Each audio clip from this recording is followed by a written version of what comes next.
Estimados oyentes, reciban una cordial bienvenida al espacio donde el derecho se encuentra con la reflexión profunda. El abogado científico. Este foro es nuestra dedicación a explorar las intersecciones entre las disciplinas jurídicas y el pensamiento crítico, ofreciendo un escenario para el diálogo intelectual y el desarrollo personal en el mundo del derecho. Acompaña a Andrés Arellano en este viaje de indagación y descubrimiento. Cada capítulo está diseñado para profundizar en cómo el razonamiento analítico influye y fortalece nuestras prácticas legales, desafiando las convenciones y fomentando un entorno de aprendizaje basado en la comprensión y el razonamiento lógico. El abogado científico se compromete a ser una ventana a la exploración de conceptos jurídicos a través de la lente de la metodología y filosofía científica, con un fuerte enfoque en el análisis crítico y la evidencia. Este enfoque nos permitirá abordar temas desde una perspectiva única, desentrañando las complejidades del derecho y promoviendo una práctica legal más reflexiva y fundamentada. Así, los invito a embarcarse en esta aventura de conocimiento, donde juntos exploraremos los principios que forman la esencia de la abogacía. Prepárense para un viaje hacia la comprensión profunda y el enriquecimiento intelectual. Bienvenidos a El Abogado Científico.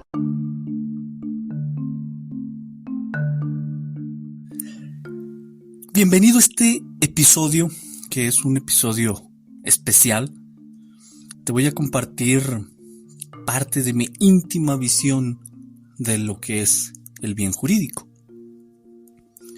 Anoche me puse a repasar unas ideas y hacer unas reflexiones mientras hacía ese repaso a algunos apuntes que tenía de un tiempo atrás. Y como sabes, lo que se postula en este podcast es que el abogado tiene que ser un abogado científico. Es decir, que aplica una metodología, método y técnica y está informado por la ciencia y mediante ello es capaz de dar explicaciones claras, concisas, fundamentadas y argumentadas. Y también se apoya en otras disciplinas científicas para determinado caso, defender en determinado caso. Esta parte ya lo caractericé en el episodio anterior. Respecto a las ideas, y por ahí dándole un repaso a algunos apuntes de libros como el de Introducción a las bases del derecho penal del autor Santiago Mir Puig, me puse pues literalmente, ¿no?, a pensar, a ver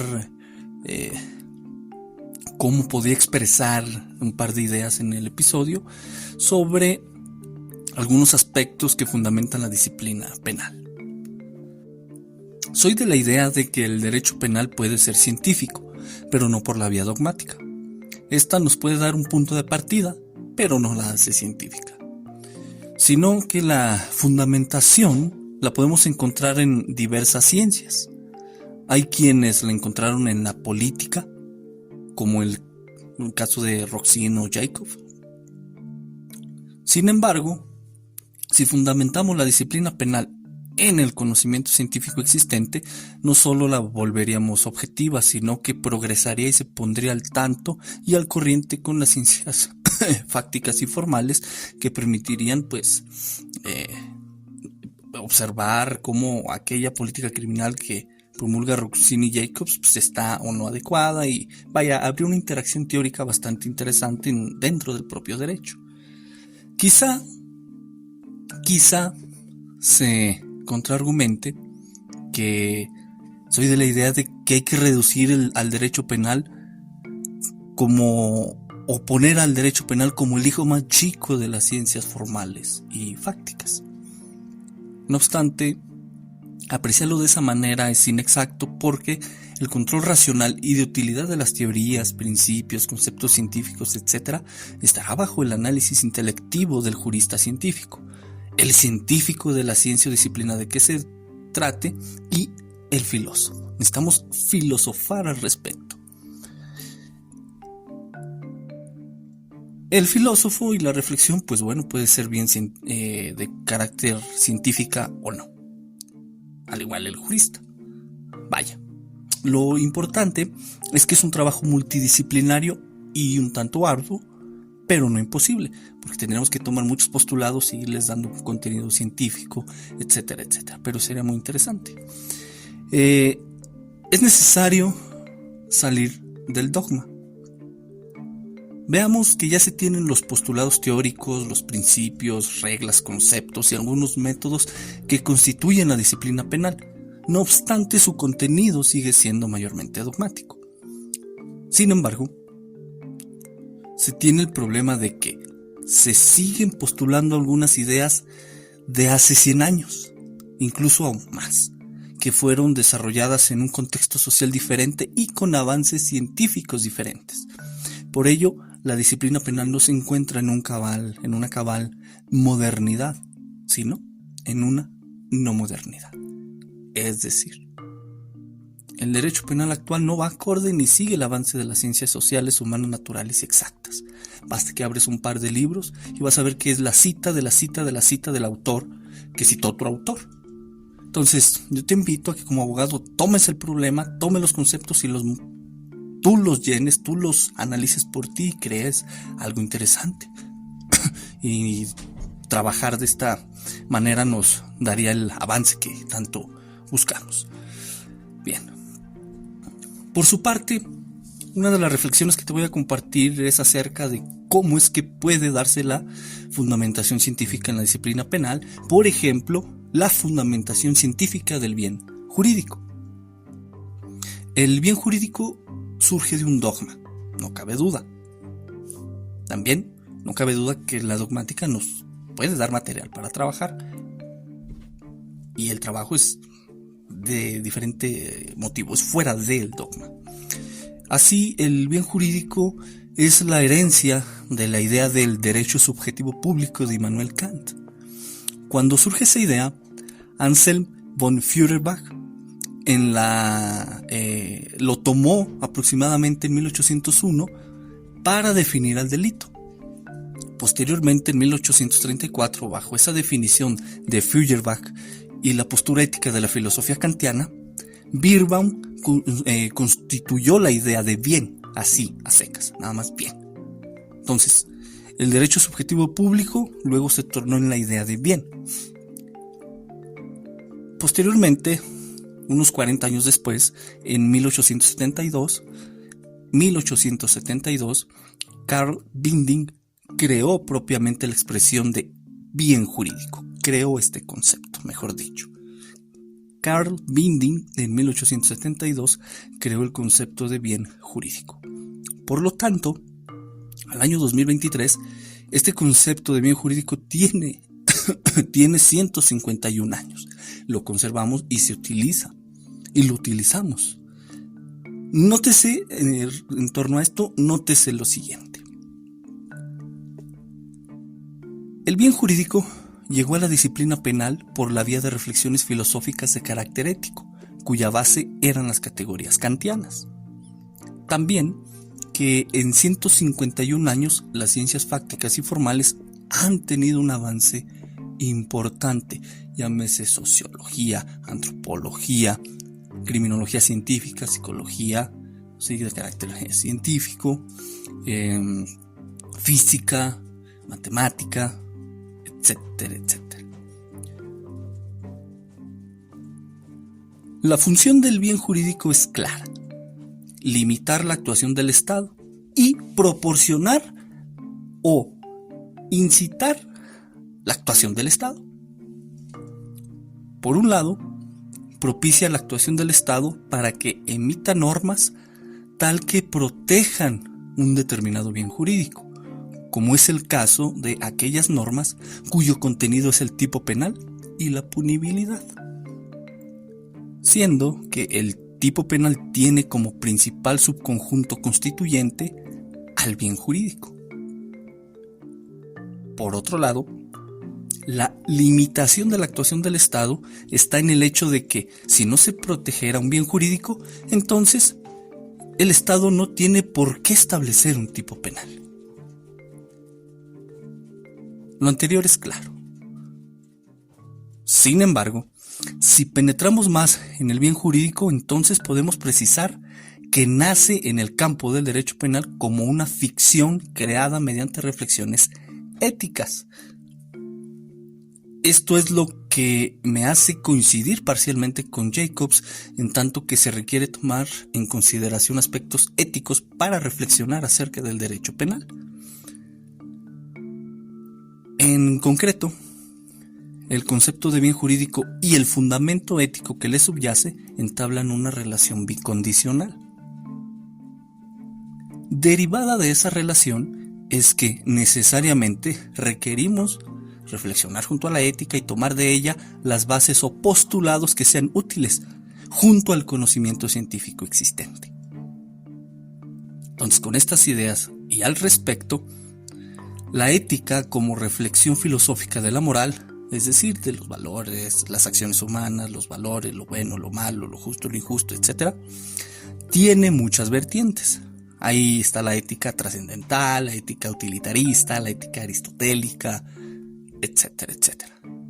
Pero una de ellas es la ética científica, misma que tomé en cuenta principalmente para compartirte estas reflexiones y yo fundamentarme en ella para entender lo que es el bien jurídico.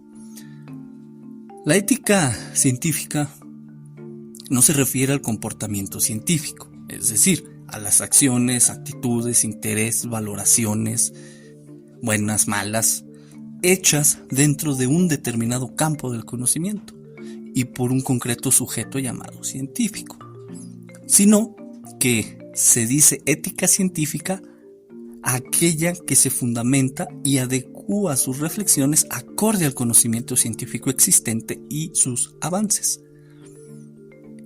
En esta área ya hay filósofos que se han pronunciado y han desarrollado teorías muy interesantes.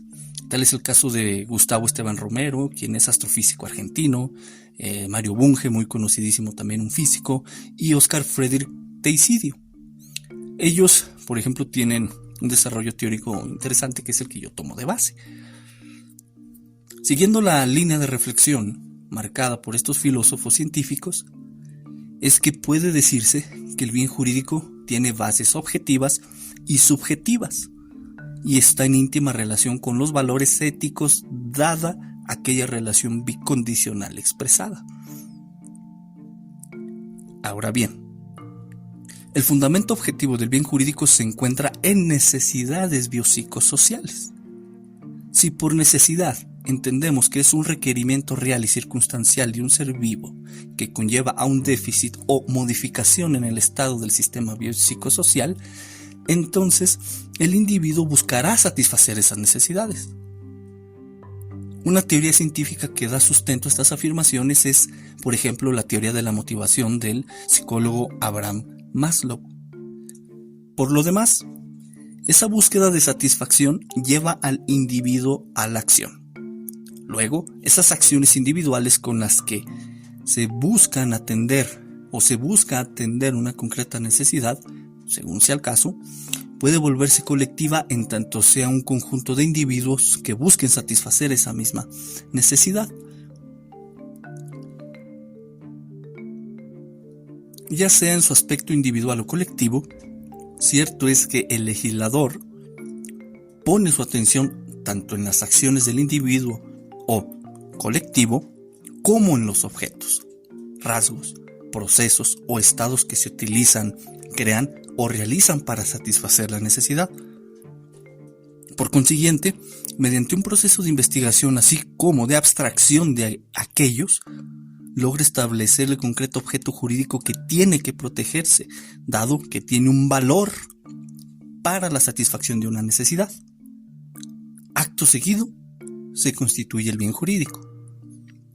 Por ejemplo, si se atiende a una necesidad de supervivencia, como lo es la seguridad, entonces se requiere contar con un adecuado estándar físico, lo cual da nacimiento a una necesidad y por tanto crea un déficit que conlleva al individuo a realizar acciones y valorar los objetos que le ayudan a mantener y lograr ese adecuado estándar.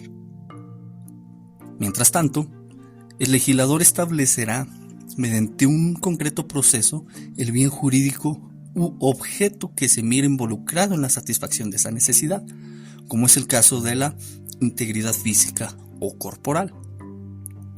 Luego, con base en ese objeto, creará una norma penal que proteja a ese naciente bien jurídico, con el fin de que el individuo pueda desarrollar sus actividades de satisfacción con la tranquilidad de que los objetos, como su integridad física, procesos o estados que se utilizan, crean o realizan para satisfacer la necesidad estarán dotados de protección jurídica para que, si se da el caso de que un tercero pretenda ocasionar u ocasione una destrucción, compresión o disminución al individuo o al concreto objeto que le ayuda a satisfacer la necesidad, entonces se le sancionará por su conducta, dado que el tipo penal establecerá, entre otras cosas, el hecho que daña un bien jurídico.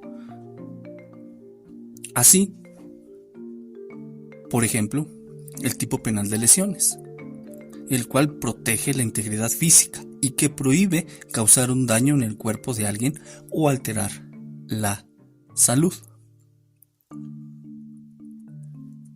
Con lo expuesto, traté de explicarme acerca de cómo es que, a mi punto de ver, surge el bien jurídico.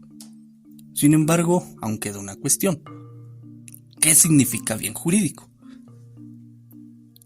Como sabes, yo soy seguidor del modelo lógico del derecho penal. Y la definición que se utiliza desde que ha estado en sus 2014 a la fecha que Olga Islas de González Mariscal hizo una publicación de su libro, se ha dicho que el bien jurídico es el concreto interés individual o colectivo de orden social protegido por el tipo penal. Pero notemos que la palabra interés y bien, en el contexto que te expongo, implica varias cosas. Una de ellas es que el interés, dado en esta definición, denota el ámbito subjetivo del bien jurídico y no deja lugar al objetivo. Ahora bien, en lo tocante a la palabra bien, esta implica que el sujeto realice la valoración de un objeto en determinada circunstancia y que considera le va a ayudar a satisfacer una necesidad. De ahí que, en general, el bien jurídico es un objeto X útil para la satisfacción de una más necesidades biopsicosociales de una persona y el cual es protegido por el tipo penal. El objeto X, esta variable puede ser un interés, una acción, un estado de cosas, procesos, etc. Es decir, el bien jurídico es un objeto X protegido por el tipo penal Y, al que un individuo Z le atribuye la concreta satisfacción de una necesidad N. Por ejemplo, empezar a estudiar la universidad es bueno para Joaquín cuando éste tenga 18 años porque podrá autorrealizarse y obtener reconocimiento. Luego, Joaquín estudia, es decir, desarrolla una serie de acciones y comportamientos con el fin de satisfacer esas necesidades. De ahí que uno de los objetos que ayudan a Joaquín a satisfacer esa necesidad de autorrealizarse y obtener reconocimiento sea su integridad psicológica. Luego, ese objeto está protegido mediante el correspondiente tipo penal. Lo expuesto incluso permite, dada esta definición y estos ejemplos y todo lo expuesto, permite hacer una clasificación de bienes jurídicos, tales como bienes jurídicos biológicos, bienes jurídicos psicológicos, bienes jurídicos sociales, etc. Lo anterior en atención al tipo de necesidad que satisface. Por ejemplo, en los bienes jurídicos biológicos encontramos la integridad corporal, en los bienes jurídicos psicológicos la integridad psicológica y en los bienes jurídicos sociales el patrimonio, etc. Y así puedes agarrar el código penal y clasificarlos de esta forma. Bueno, al menos yo así los veo. Un último ejemplo, un tanto complejo, que nos va a ayudar a dimensionar el impacto jurídico de estas afirmaciones e ilustrar el alcance de la limitación de la actuación del Estado, es el siguiente. En la actualidad, existen personas que incorporan e interconectan a su cuerpo, en concreto al cerebro, componentes electrónicos y o cibernéticos. Ellos se hacen llamar cyborg. Lo anterior Lo hacen para satisfacer, por ejemplo, una necesidad psicológica de carácter cognitivo, puesto que existen personas que no perciben los colores, pero que con ayuda de un elemento electrónico y o cibernético pueden percibir los colores. Es como una antenita que se conecta directamente al cerebro y les ayuda. O sea, sí existen personas así. Se tiene pues la satisfacción de una necesidad mediante la incorporación de elementos diversos a los orgánicos, los cuales pasan a formar parte del cuerpo, ya que se integran como parte de sus funciones. Luego, como parte del cuerpo se tiene que ese objeto está sujeto a la protección del tipo penal, bajo el bien jurídico de la integridad corporal y psicológica. Ahora bien, si esa persona es víctima de un delito, entonces, ¿se está afectando a una persona normal o con capacidades diferentes? ¿Cómo se establece la reparación del daño en ese caso? ¿Cómo actúa el Estado? Por su parte, si esa persona, que se dice cyborg, comete un delito y es responsable, entonces será condenado e irá a prisión a compurgar la pena. Ahora bien, ¿cómo sería su debido proceso? ¿Habría ajustes al mismo? Luego, si esto no hay complicaciones en esto y tiene que compurgar la pena, esos elementos electrónicos y o cibernéticos requieren de mantenimiento, y de ahí que el Estado tiene que pagar por ello durante todo el tiempo que el sujeto esté compurgando la pena. Si no decide pagar por el mantenimiento, estaría realizando un acto que atenta contra la dignidad de la persona, la cual incluso podría caer en tortura. Si por alguna razón se lesiona la integridad de la persona en tanto ese aparato deja de funcionar, ¿existe responsabilidad para quién? ¿Para el juez que no tomó medidas? ¿Para el centro penitenciario? En tanto los custodios o director del centro, el médico, el psicólogo, el criminólogo, ¿para quién? Veamos pues que estas reflexiones son interesantes. Tengo tiempo pensando en ellas, todavía no llego a una conclusión muy digna de que te comparta. Sin embargo, te dejo aquí esta particular visión que tengo del bien jurídico. Espero te sea de utilidad. Si no, pues bueno, al menos ya tienes un panorama diverso, y si estás conforme, a gusto con tu corriente teórica, adelante, o sea, no pasa nada. No se trata de imponer ideas, sino de compartir y entablar un diálogo teórico en lo que se pueda. En lo que no se pueda, pues hay que tratar, porque cerrarse al dogma ya sabemos que no nos hace avanzar mucho. Hasta aquí este episodio. Excelente fin o inicio de semana. Nos seguimos escuchando. Hasta luego.